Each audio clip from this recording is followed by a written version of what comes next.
우리 말씀 한번 찾아보겠습니다. 우리 마가복음 10장입니다.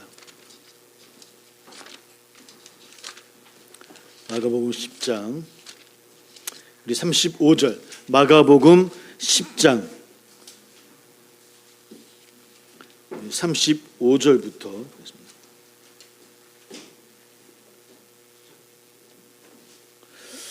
이 35절부터 38절까지만 보겠습니다. 마가복음 10장 35절부터 38절까지만 같이 함께 있습니다. 같이 시작. 세베대의 아들 야고보와 요한이 주께 나와 여짜오되 선생님이여 무엇이든지 우리가 구하는 바를 우리에게 하여 주시기를 원하 이르시되 너에게 무엇을 하여 원하냐 여짜오되 주의 영광 중에서 우리를 하나는 주의 우편에 하나는 주의 좌편에 앉게 하여 주옵소서. 예수께서 이르시되 너희는 너희가 구하는 것을 알지 못하는도다. 내가 마시는 잔을 너희가 마실 수 있으며 내가 받는 세례를 너희가 받을 수 있느냐. 아멘. 오늘은 507주년 종교개혁주일입니다고 말씀을 드렸습니다.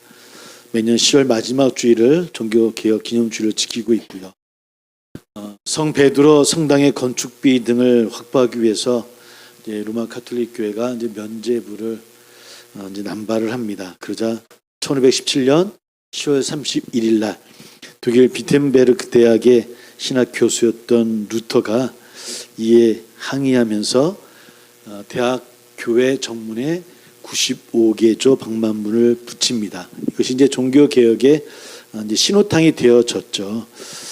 95개 조항은 교황 사제권의 무효, 면죄부가 연옥의 영혼을 구원하지 못한다라고 하는 그런 이야기들, 면죄부 판매 설교에 문제점이 있다라고 하는 내용, 또 십자가 신학에 입각한 그리스도 교인의 진정한 신앙생활을 강조하는 이런 이야기들이 95개조 방법에 들어 있습니다. 근데 우리가 기억해야 될 것은 그 95개조 방법문을 붙였다고 해서 루터가 개신교인이 되어져서 로마 카톨릭을 비판하기 위해서 붙인 것이 아니라는 겁니다. 카톨릭인으로서 카톨릭 내부의 잘못된 모습들을 비판한 거예요. 그래서 카톨릭이 더 건강해져야 된다. 더 건강하고 하나님의 교회로 세워져야 된다. 그 내부에 대한 비판이었고, 그래서 카톨릭이 개혁을 해서 새롭게 개혁된 교회로서 발전해야 된다. 이런 이야기가 사실은 92개조 방법문이에요. 그러니까 루터가 개신교인이어서 비판했던 것이 아니었다고 하는 겁니다.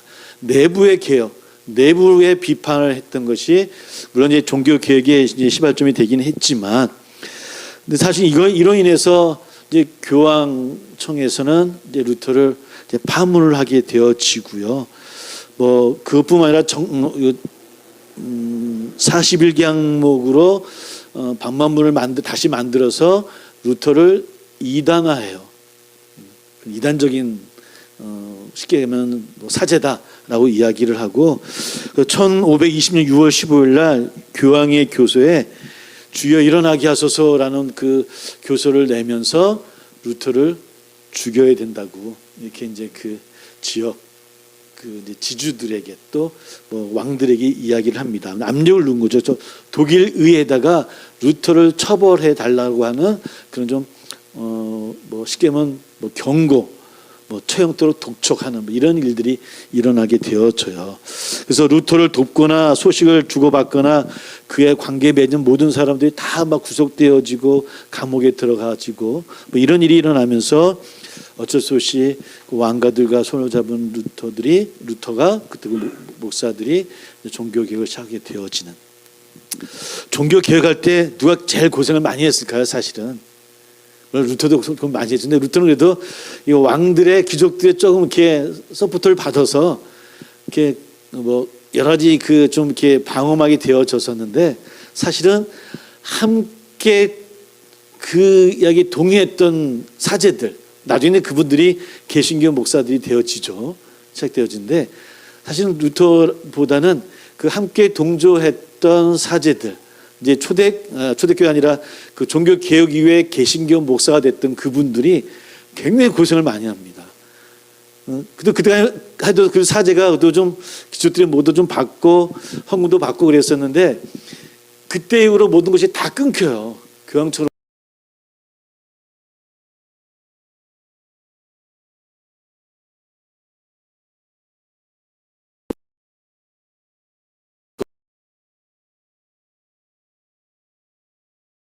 그러니까 원회를 해서 그걸 판매를 해서 좀 충당을 했던 것 같아요. 그래서 원회 조서가 그 당시 요즘 얘기면 베스트셀러가 됐다고 하는 뭐 그런 이야기도 있긴 합니다. 그러니까 그런 모습들이 고생을 많이 했겠죠. 초기니까 모든 후원이 다 끊겨지고 그래도 불구하고 그리스도의 신앙을 지키려고 했던 또 그런 초기에 그분들이 있었기 때문에 종교 개혁이 시작되어졌다고 하는 것. 그러나 그 종교 개혁은 개신교인으로서 카톨릭을 비판한 게 아니라 건강한 카톨릭이 되어지기를 소망했던 카톨릭 사제들이 시작했다라고 하는 것. 그 카톨릭 사제들과 성도들이 그것이 어쩔 수 없이 받아들이지 못했기 때문에 종교 개혁은 시작되어질 수 있다라고 하는 것. 지금 우리도 507년이 지났습니다. 한국 교회도 이제 기독교가 들어온 것이 100년이 훨씬 넘었고요. 조금씩은 한국 교회도 개혁의 목소리가 일어나야 되지 않겠느냐라는 소리를 하지만 그러나 정말 개혁은 우리 안에서부터의 개혁이 시작되어져야 된다고 하는 것. 이것이 필요한 시대에 우리는 살고 있는 것 같아요. 오늘도 그런 말씀을 우리가 함께 읽고 나누고 또 읽어봅니다. 오늘 예수님 말씀을 읽어봤는데 야고보 요한이 예수님께 나옵니다. 선생님이 무엇이든지 우리가 구하는 바를 우리에게 하여 주시기를 원한다라고. 우리가 구하는 거 있는데 하나님 주님 좀 얻게 해달라. 뭐 이런 이야기를 야고보 요한이 구하게 되어져요. 그래서 무엇을 구하기를 원하냐는 주의 말씀도 있고 그러면서 뭐라 말씀하시냐면 너희는 너희가 구하는 것을 알지 못하는도다. 너희가 무엇을 구하는 건지 너희는 알고 이야기하는 거냐? 무엇을 구해야 되는지 아느냐? 너희들이 구하는 것은 세상의 자리, 세상의 힘, 권력 아니냐? 내 옆 좌우에 서서 내가 뭔가 혁명을 일으키면 한 자리 하려고 하는 거 아니냐? 너 그런 걸 알게 구하고 싶은 거냐? 아니라는 이야기를 하는 겁니다. 내가 마시는 잔을 너희가 마실 수 있으면 내가 받는 세례를 너희가 받을 수 있겠느냐? 그래 가지고 어떻게 내가 가고자 하는 길을 너희가 갈 수 있다라고 말할 수 있겠니? 주님이 가는 길은 어떤 길이었습니까? 십자가의 길이에요. 주님 아시는 자는 쓴물이에요. 고통의 길이에요. 내가 그런 마음을 가지고서야 어떻게 나의 길을 갈 수 있겠느냐.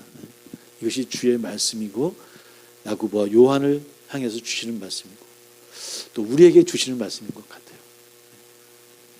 우리는 어떤 길을 행하고 어떤 길을 가야 될 것인가.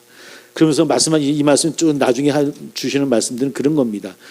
크고자 하는 자는 오히려 섬기는 자가 되고 으뜸이 되고자 하는 자는 거꾸로 모든 사람이 종이 되어야 한다. 그 길이 내가 가는 길이다. 크고자 하는 자는 오히려 섬기는 자가 되어야겠다. 으뜸이 되고자 하는 자는 거꾸로 모든 사람의 종이 되어야 한다. 사실은 주님께서 이 땅에서 오셔서 전하신 말씀에 정서라고 할까요? 사실 이 말씀을 전해주셨어요. 늘 낮은 자, 주님 스스로도 낮은 자로 오셨고 낮아져야 말씀하셨고 작은 자의 소리로 말씀하셨고 주님 더 크게 예루살렘에서 크게 뭔가 해내셔야 되지 않겠습니까? 그래야 모든 사람들이 듣지 않겠습니까? 라는 제자들의 이야기에도 주님은 십자가를 이야기하고 낮아지는 것을 이야기하고 작아지는 것을 이야기해요. 우리는 알아요. 우리가 신앙생활을 예수 그리스도를 나의 구주로 고백하고 어떤 길을 걸어가는 것이 주님이 기뻐하시는 길인가, 어떤 문을 향해서 들어가는 것이 하나님이 기뻐하시는 문인가라고 하는 것을 압니다. 좁은 문이고 작은 길이고 좀 뚜닥뚜닥한 그런 돌길을 가야 하는 길이 십자가의 길이라는 걸 너무나 잘 알고 있어요. 그런데 우리는 지금도 제자들 이야기처럼 똑같이 이야기합니다. 우리가 구하는 바를 우리에게 주시기를 원한다라고. 주님 생각 바꾸셔야 된다고. 주님 개혁하셔야 된다고. 우리는 계속해서 얘기하고 있고 그런 이야기를 좀 커지면 또 새로 또 힘으로 세상에 또 이야기하려는 것이 우리의 모습이 아닌가. 우리의 진정한 개혁은 어떤 것인가? 그러면 45절입니다. 그걸 한번 읽어볼게요. 10장 45절. 45절. 함께 읽어봅니다. 시작. 인자가 온 것은 섬김을 받으려 함이 아니라 도리어 섬기려 하고 자기 목숨을 많은 사람의 대속물로 주려 함이니라. 이 길이 예수님의 길이었습니다. 주님은 그 길을 가야 된다라고 우리에게 말씀하고 계시고요. 그 길을 가는 것이 복된 길이고 승리의 길이라고 이야기합니다. 혹 세상 속에서 살아가는 삶이 이 길을 걸어가는 것이 힘들고 어려운 길이라 할지라도 주님은 우리로 하여금 그 길을 통해서 그 마지막은 물론 저도 마지막보다는 지금 좀 승리케 해주세요 기도하지만 끝내 우리를 통해 승리의 복을 누리기를 원하시고 허락하신 하나님이신 것을 믿습니다. 그 길을 가는 것이 예수의 길을 가는 것이 아닌가. 여러분 어떤 길을 걸어가시겠습니까? 우리는 어떤 길을 걸어가야 됩니까? 예수의 길입니까? 만물의 길입니까? 바알의 길입니까? 여러분 바알도 뜻이 바알이라는 게요 여호와라는 단어입니다. 여호와를 그들의 글을 보면 바알이에요. 바알이 여호와예요. 똑같은 단어예요. 바알, 여호와, 야훼 똑같은 단어예요.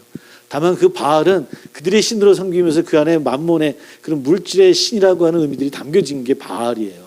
근데 바알도 이스라엘 백성들이 구약을 우리가 살펴보고 있지만 그 왕들이 계속해서 우상 숭배하잖아요. 바알을 섬겨요. 근데 바알을 하나님으로 섬기는 거예요. 여호와예요. 똑같은 단어예요.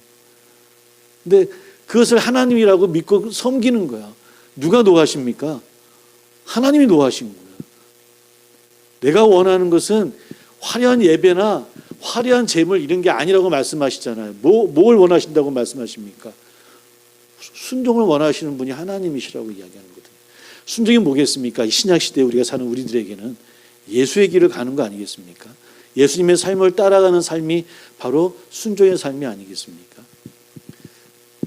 그 길을 따라감으로 하나님의 복된 삶을 누리는 저나 우리 되기를 소망합니다. 바라옵기는 하나님께 기도합니다. 그 복된 길이 되도록이면 나중 말고 빨리 오기를 빨리 와서 그 길도 가면서 복도 받을 수 있는 우리 성도들 되기를. 그러나 그러함에도 좀 인내하시는 여러분 되기면 좋겠고요. 또 그런 모습을 통해서 많은 사람들이 하나님을 우리를 통해 만나는 놀라운 증인의 삶을 살아가는 저나 우리 되기를 주의 이름으로 축복합니다. 기도하겠습니다. 함께 기도합니다. 오늘도 영광의 신학이 아닌 종교개혁 당시에 가톨릭을 통한 영광의 신학이 아닌 십자가의 신학이 바로 우리가 개혁되어져야 될 우리들의 모습이다라고 하는 것을 다시 한번 되새기면서 으뜸이 되고자 하는 우리들의 모습이 아니라 섬기러 오셨다 하시는 주의 말씀처럼 주의 길을 걷기를 소망한다라고 그 길이 외롭지 아니하고 서로 힘이 되어지고 서로 동역자들이 되어져서 우리가 함께 손을 잡고 나갈 수 있기를 소망한다라고 함께 기도하며 한 주간을 준비합니다. 함께 기도하겠습니다.